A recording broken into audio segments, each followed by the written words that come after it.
Et puis, donc, on va avoir une conférence qui est pour une approche ouverte, mutualisée et outillée de la conformité open source, projet Hermine. Donc, c'est Benjamin Jean et Camille Moulin qui vont nous parler de ça. Et je vous laisse la parole. Je regarde au niveau de timing, vous avez jusqu'à 50. Et derrière, non, on n'a pas plus de temps. Donc, jusqu'à 50. On a le droit d'enlever le masque? Non. C'est une question. Pour parler dans le micro, c'est mieux. Si vous insistez, je le fais. Ouais. C'est pas à moi de dire oui, tu peux le faire. Non, mais du coup, je te reconnais là. Mais je vois que les gens là dans la salle, ils sont prêts. Voilà. Non, en plus, oui. Très bien. On garde nos distances, on enlève le masque.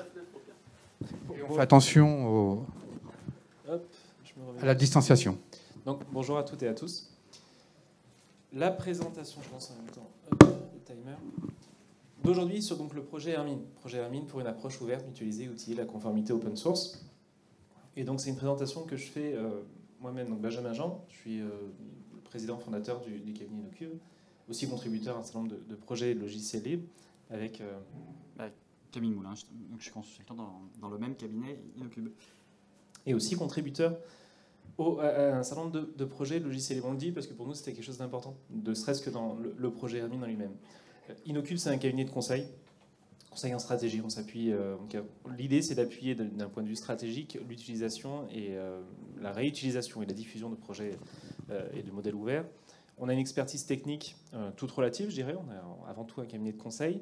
Mais en revanche, on va assez loin dans ce qu'on peut apporter comme compétences et expertise, notamment en termes de conformité juridique liée au développement qui sont réalisés au sein des différentes organisations. Je ne rentre pas tellement dans les détails. Le but, c'est plus de parler du projet que de parler de nous-mêmes. On va inverser cette page parce que je ne vois pas les slides.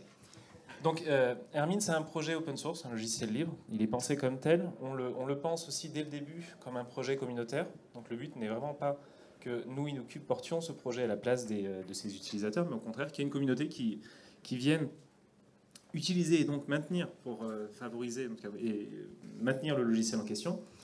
C'est un logiciel qui permet de gérer les obligations des licences open source dans le cadre des développements qui sont réalisés au sein des différentes organisations, donc en interne et aussi vis-à-vis des différents partenaires, prestataires. C'est aussi un projet qui vise à partager les interprétations des différentes licences libres open source qui sont liées aux composants open source identifiés dans ces projets-là.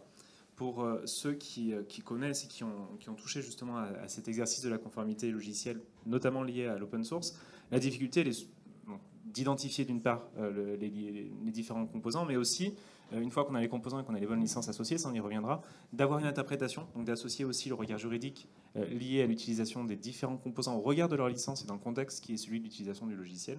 Et ça, c'est quelque chose qu'on veut mutualiser, parce que ça nous semble, d'une part, pertinent pour favoriser l'usage de l'open source, pour sécuriser au sein des organisations, mais aussi pour sécuriser de manière collective l'usage de l'open source, et donc favoriser, in fine, l'usage de l'open source à une échelle beaucoup plus élevée.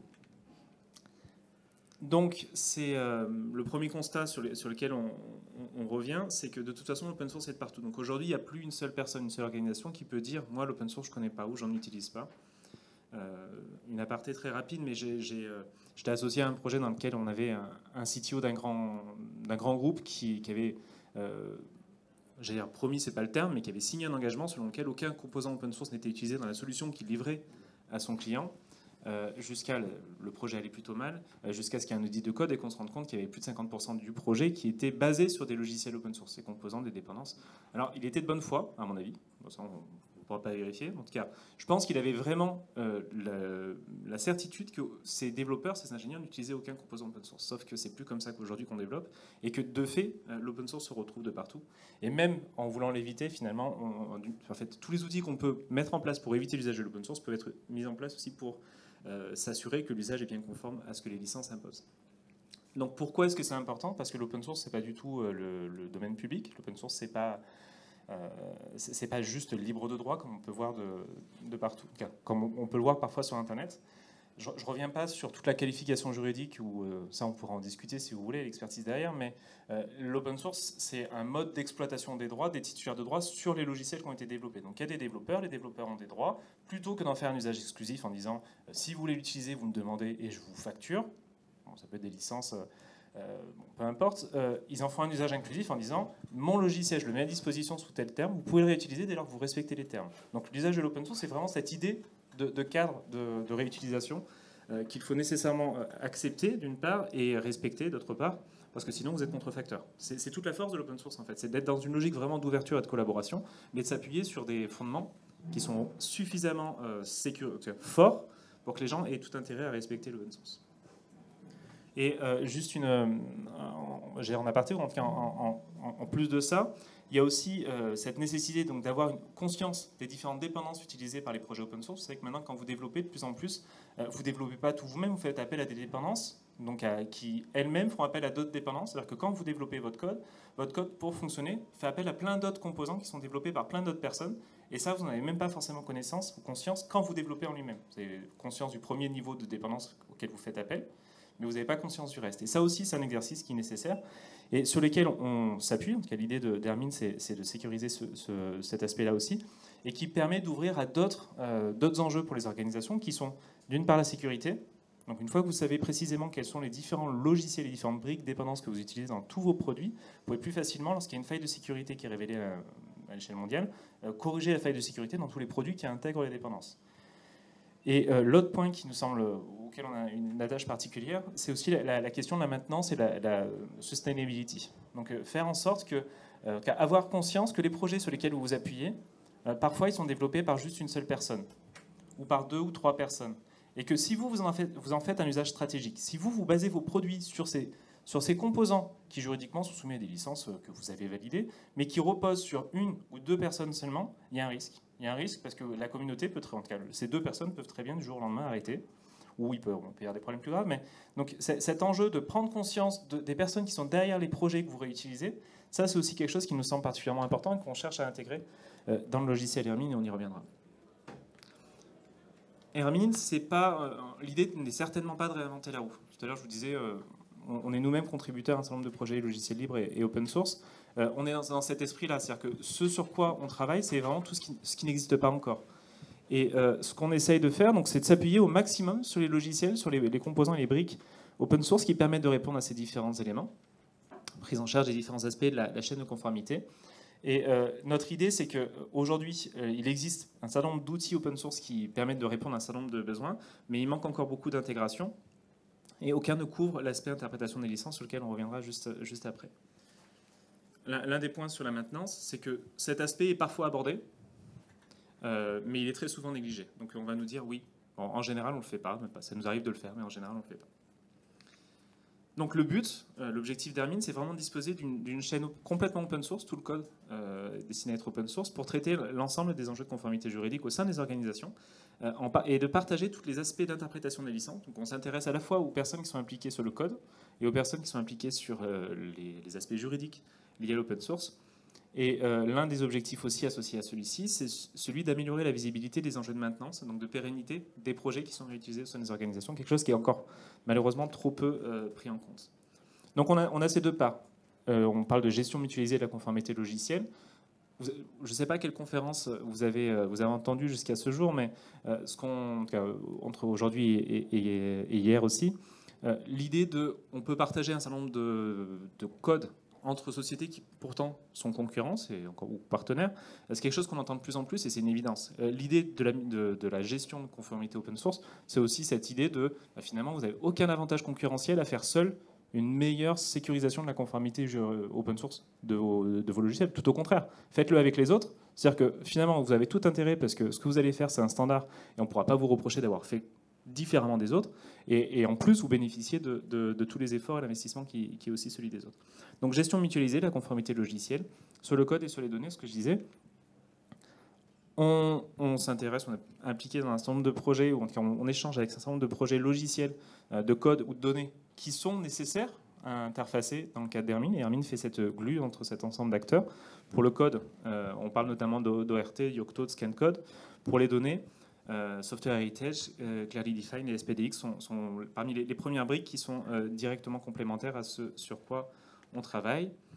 Et ça nous permet d'avoir une approche globale qui touche à la fois les aspects licensing, de conformité d'un point de vue des licences open source utilisées au sein des composants des dépendances de vos projets logiciels. La sécurité, je l'ai dit, tout ce qui est sustainability, donc la pérennité, l'aspect maintenance et communauté associé à chacun des projets que vous utilisez, et toute la dimension export control qui intéresse un secteur très très particulier, en tout cas des acteurs très particuliers, mais qu'on rencontre quand même assez fréquemment et qui, pareil, une fois qu'on a une connaissance précise des logiciels et des composants qui sont réutilisés, peut assez facilement s'associer à tout ça. Je vous disais tout à l'heure, on veut le faire de manière communautaire, c'est ce qu'on a déjà commencé. C'est-à-dire qu'on n'a pas des vocation à être éditeur seul du projet, le maintenir dans le temps. Au contraire, ce qu'on voulait dès le début, c'est un projet qui a été, je ne l'ai pas dit, mais qui a été développé dans un premier temps pour faire nous-mêmes, automatiser nous-mêmes l'audit de code qu'on faisait pour un certain nombre de nos clients. Et ce qu'on s'est dit, c'est qu'en fait, c'était mieux, je dirais, pour nous et comme pour eux, d'associer tous les utilisateurs de ces briques logicielles et données, de telle sorte à ce qu'ils puissent participer à la maintenance et en faire un projet beaucoup plus étendu que ce qu'on aurait pu faire nous seuls. Donc, on cherche à ce que l'ensemble des utilisateurs potentiels puissent prendre part au projet. Les premiers acteurs qui sont nos partenaires donc, sur ce projet, on en a un qui est dans la salle. Donc, il y a notamment RTE, OVH Cloud et Electra, qui ont donc fait le pari de travailler avec nous sur la base d'un certain nombre de développements qui ont été faits, et de telle sorte à avoir, j'y reviendrai dans quelques mois, une version complètement open source publique du projet. Ça, on en est plutôt content parce que ça nous permet à nous de préfigurer la gouvernance de la communauté et la gouvernance de la communauté sur la base de laquelle ensuite le projet pourra continuer à se développer. Le public cible, il faut que je me dépêche parce que je commence à empiéter sur le temps de mon co-intervenant. Je l'ai dit, équipe juridique, les personnes en charge de la conformité, les product owners et tout ce qui est open source programme Office. Si vous êtes resté 2 jours ici, vous avez tous entendu parler des OSPO. Bon, c'est ça, les personnes en charge de l'open source au sein des organisations. Et je te donne la main. Ok. L'idée, c'est de vous présenter un peu plus concrètement le fonctionnement du logiciel. Les principaux concepts qu'on utilise, c'est d'un côté donc, les produits que vous développez en interne, on appelle ça des products, et qu'on des releases. En fait, c'est les versions de vos produits, mais on parle de release pour distinguer ça des versions des composants open source qui sont impliqués dans vos produits. Au centre de ça, il faut qualifier l'usage que vous en faites. Parce que ça va avoir des conséquences juridiques. L'usage, c'est savoir si vous avez modifié les composants ou pas, le type de relation technique que ces composants ont avec le code propriétaire ou votre code propre en tout cas. Bien sûr, les licences qui sont appliquées. Et une fois qu'on a ces licences, il y a cette décomposition en obligations unitaires qu'on va regrouper après en obligations génériques. C'est dans le mauvais sens. Donc, globalement, on a une BOM qu'on importe. Donc actuellement, en fait, soit on utilise un format natif d'ORT, soit on utilise SPDX. Ça va, à partir de cette BOM, en fait, on va ressortir donc une série de licences et un nombre de contextes d'utilisation associés. En combinant ça, on va avoir un ensemble d'obligations, mais l'idée, c'est justement déjà de filtrer à ce niveau-là. Le modèle économique des logiciels propriétaires du domaine privilégie le fait de vous inonder autant que possible de faux positifs parce que ça vous donne l'impression que le logiciel est très utile. Quand vous avez un peu fait de conformité, vous savez que le premier ennemi, c'est justement les faux positifs. Donc l'idée, c'est de ne pas vous donner d'informations inutiles. Typiquement, vous dire que, ah oui, non, mais au cas où vous avez modifié, la licence dit que lorsque vous modifiez le logiciel, vous devez faire telle et telle action. Si vous ne l'avez pas modifié, vous n'avez aucun intérêt à le savoir. Donc, c'est ce tri qu'on fait dans les obligations qu'on liste. Et après, l'idée, c'est de recouper les obligations donc, précises de chaque licence en obligations génériques. C'est-à-dire qu'en fait, on a quand même, malgré les efforts, un grand nombre de licences open source courantes, on va dire à peu près 300. Quand je crois qu'il doit y en avoir à peu près 300 dans SPDX. Et donc, elles ont chacun leurs obligations spécifiques, mais même si elles ont une formulation propre, en gros, souvent, elles aboutissent au même processus pour les satisfaire. Typiquement, la majorité des licences va vous dire recopier le texte de la licence et la mention de copyright dans la doc. Elles vont pas vous le dire exactement de la même façon, mais in fine, ce sera la même chose à exécuter. Donc, en regroupant obligations génériques, ça vous permet d'avoir une visibilité et pas d'avoir une surcomplexité par rapport à ce que vous devez vraiment faire. C'est clair pour tout le monde quand je dis ça ou... C'est clair. Okay. Voilà. Après, l'autre degré de regroupement, c'est vous allez vous faire un socle d'obligations génériques que vous allez appliquer pour tout. C'est-à-dire que vos processus de base pour lesquels vous n'allez même pas vous poser la question de est-ce que la licence le demande ou pas, sachant que, comme de toute façon, ça va, l'uniformité du processus vous coûtera moins cher que l'exécution des obligations. Donc plutôt que En gros, si je reprends le même exemple de mettre la licence dans la doc, le faire pour toutes les licences, même pour celles qui ne le demandent pas, typiquement comme la Unlicense, la What the fuck, etc., elles ne vous le demandent pas, mais le faire quand même, finalement, ça vous coûte moins cher que de trier et d'extraire les licences pour lesquelles vous ne devez pas le faire. Voilà, donc vous allez vous faire un socle d'obligations génériques. En revanche, il y a des obligations génériques que vous n'allez pas mettre dans le socle. Typiquement, tout ce qui est communication du code source à l'utilisateur, ça, a priori, vous allez vraiment le faire que pour les licences qui le demandent. Donc concrètement, donc ça c'est l'état du POC actuel. Vous allez arriver à une qualification des licences qui est à la fois sur des critères génériques global de la licence, savoir si c'est une licence vraiment qui est conforme aux définitions de la Free Software Definition et à l'Open Source Definition, savoir si vous, à votre niveau, vous la jugez comme acceptable ou pas, ou selon le contexte, etc. Et ensuite, vous allez avoir cet aspect de décomposition de la licence, c'est-à-dire qu'effectivement, sur la droite, vous voyez, pour chaque licence, vous dites, OK, celle-là, elle est rattachée à telle obligation, ça correspond à tel verbatim, c'est-à-dire que c'est ce morceau de texte vraiment de la licence qui me fait conclure à cette obligation, et un ensemble d'éléments déclencheurs. Ce que je vous disais, c'est ce sur quoi on va pouvoir filtrer en fonction du contexte. Donc, à la fois le statut de modification et aussi le motif d'exploitation. C'est-à-dire que est-ce que je distribue un code source, est-ce que je distribue un binaire, est-ce que je mets juste à disposition par le réseau le logiciel, etc. Et en fonction de votre contexte d'exploitation, vous n'aurez pas les mêmes obligations qui sont déclenchées. Donc, ce que je vous disais après, c'est à vous de gérer les obligations génériques, et vous voyez que vous pouvez les classer en métacatégories. Là, en gros, donc dans les métacatégories classiques, il y a tout ce qui est mention. Donc, vous pouvez avoir des mentions dans la doc, des mentions dans l'interface, etc. Il y a aussi un degré de passivité que je n'ai pas mentionné, mais c'est-à-dire que en fait, dans vos obligations, vous avez des obligations actives, vous devez faire quelque chose, et des obligations passives. Donc ça, typiquement, tout ce qui est obligation passive, il n'y a pas le même type d'élément déclencheur. Et aussi, vous ne pourrez pas checker en fin au moment de réaliser que vous l'avez bien fait, parce que de toute façon, ça va être continu dans le temps. Donc typiquement, tout ce qui est obligation passive, c'est des obligations de non-agression sur la base de brevet, ou de non-utilisation de la marque, etc. Et donc ça, vous voyez bien que ça s'adresse aussi à différentes équipes dans votre entreprise. Donc la plupart, c'est au niveau du développement QM, vous avez aussi au niveau de la documentation, vous en avez aussi du legal, parce que parfois vous avez des implications sur la licence globale de votre propre logiciel qui implique des composants open source, notamment en question de limitation de la garantie, etc. Voilà, donc ça d'ailleurs, c'est des choses que vous ne pourrez pas vraiment automatiser, et c'est vraiment à votre équipe juridique de le prendre en charge. Il y a une première interprétation qui est faite, mais sur laquelle ensuite on veut mutualiser aussi. Pour l'instant, c'est un premier projet qui... Oui, 2 minutes. Ok, avance. Ok, et donc ça c'est la classification des licences, c'est vraiment le premier aspect du projet. L'idée, c'est vraiment pas de se substituer aux juristes, mais au contraire de leur donner un cadre de travail qui facilite l'analyse. Et après, il y a tout ce qui est analyse validation d'une release effective par rapport à ces critères-là. Donc vous avez différentes étapes de validation, déjà pour voir si vous avez les données correctes, etc. Après, vous avez des questions de choix effectifs à faire. Donc ça, vous pouvez le mémoriser, mais initialement, c'est des choix qui sont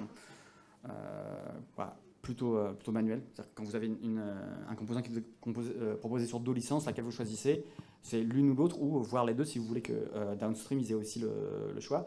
Après, ça vérifie la compatibilité des choix que vous avez fait avec votre politique de licence, et in fine, donc ça aboutit à une liste d'obligations que vous devez exécuter pour cette release en particulier. Donc la façon dont ça s'articule, c'est vous avez ces 2 pôles que je viens de décrire, et comme évoqué Benjamin tout à l'heure, la partie gestion des bill of material, ça s'articule naturellement avec les aspects de sécurité et de sustainability maintenance. Voilà, donc pour nous, l'idée, c'est vraiment aussi de se servir du juridique pour donner conscience de l'importance des questions de sustainability aux utilisateurs. On se donne 1 minute pour une question dans la salle. Ok, très bien. Oui. Déjà, on va applaudir. Je suis sûr qu'il doit y avoir une question, non? Oui.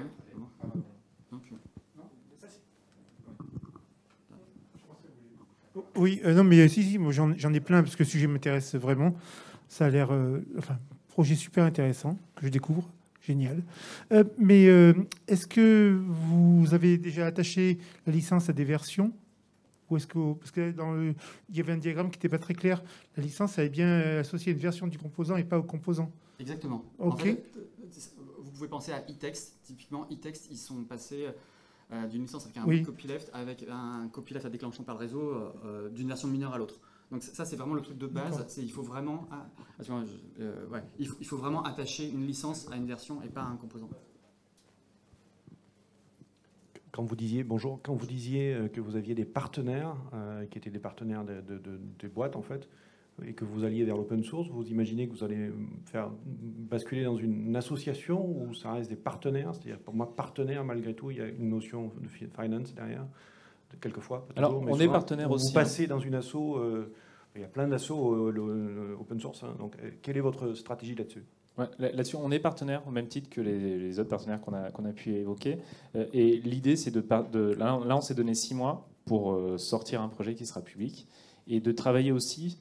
Il y a un steering committee sur la gouvernance du projet. Donc il y aura peut-être une asso, on va peut-être rejoindre une fondation, j'en sais rien en fait. Mais l'idée, c'était pas de décider nous. L'idée, en tout cas, c'est pas du tout de faire dépendre d'Inocube. Ça, c'était notre volonté première et vraiment on la garde. Juste en complément là-dessus, effectivement, là on est encore dans la phase d'initialisation du projet, donc le projet n'est pas encore public, et comme dit Benjamin, c'est important qu'on ne prenne pas cette décision nous-mêmes. L'idée c'est qu'on privilégie en revanche tout ce qu'on peut en termes de transparence. On a ouvert un collectif chez Open Collective, typiquement pour dès maintenant en fait, donner une visibilité sur les flux financiers. Merci Benjamin et Camille, on va encore les applaudir. Merci.